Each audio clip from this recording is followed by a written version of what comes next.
Om Swastiastu.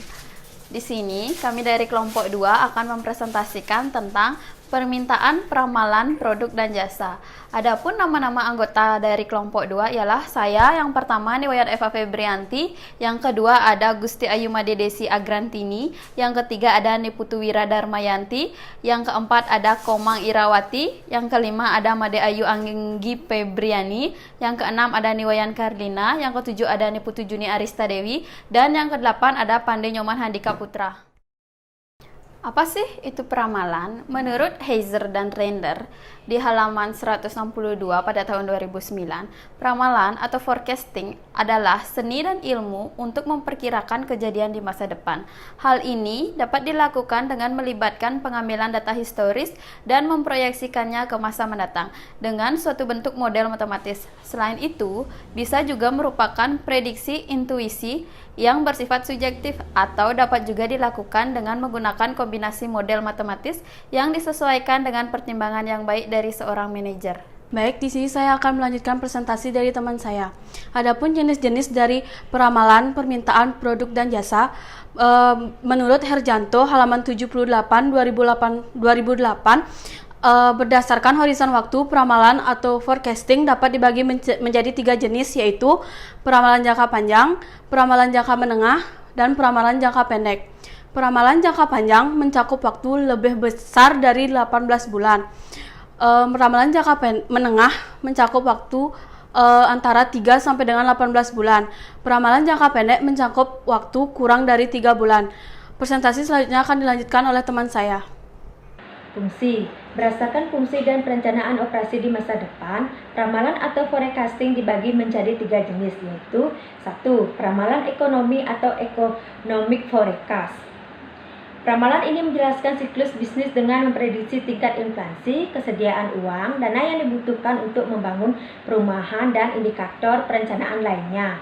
2. Peramalan teknologi atau technological forecast.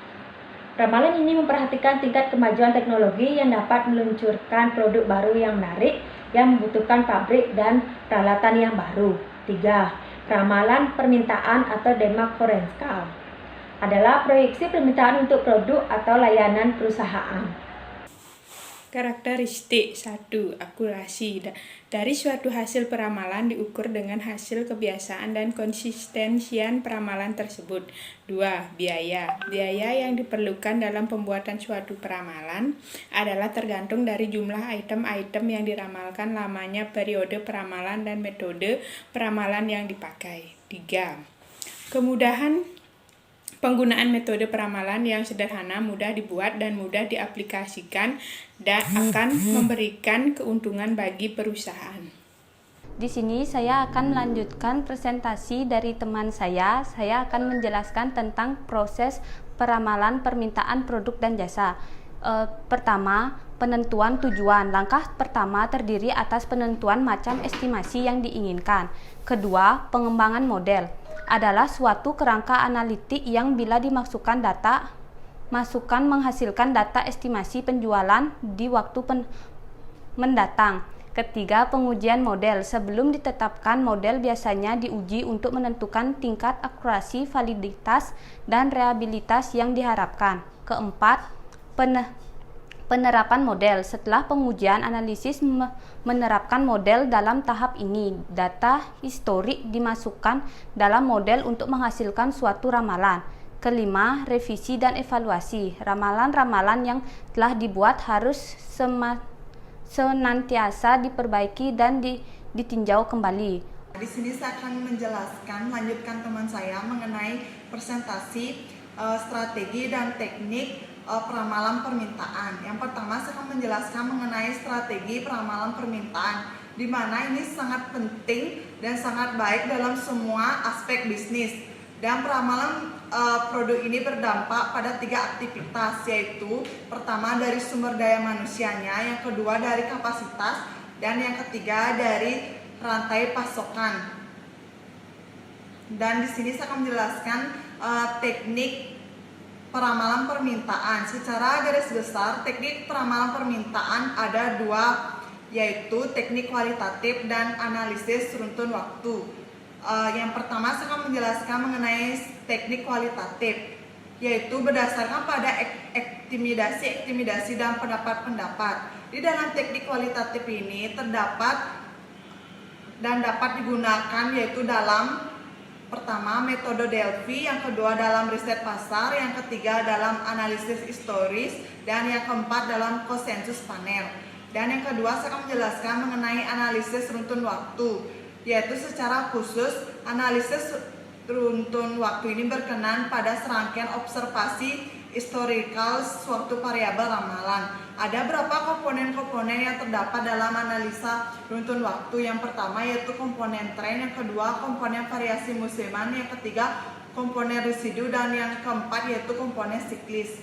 Sekian presentasi dari saya dan saya akan lanjutkan oleh teman saya. Terima kasih. Baik, di sini saya akan melanjutkan presentasi dari teman saya. Di sini saya akan menjelaskan teknik kualitatif. Teknik kualitatif adalah subjektif atau berdasarkan pada estimasi dan pendapat-pendapat. Teknik kualitatif dalam peramalan yang dapat digunakan adalah sebagai berikut. Yang pertama, metode Delphi. Metode Delphi merupakan teknik yang mempergunakan suatu prosedur yang sistematik untuk mendapatkan suatu konsensus pendapat-pendapat dari suatu kelompok ahli. Yang kedua, riset pasar. Riset pasar merupakan peralatan peramalan yang berguna terutama bila ada kekurangan data historik atau data reliable. Yang ketiga, analisis historis. Analisis historis adalah peramalan dilakukan dengan menggunakan pengalaman-pengalaman historik dari suatu produk yang sejenis. Yang keempat, konsensus panel. Konsensus panel adalah gagasan yang didiskusikan oleh kelompok akan menghasilkan ramalan-ramalan yang lebih baik daripada dilakukan oleh seseorang. Baik, selanjutnya presentasi akan dijelaskan oleh teman saya. Analisis runtun waktu. Model-model peramalan dengan menggunakan analisis runtun waktu.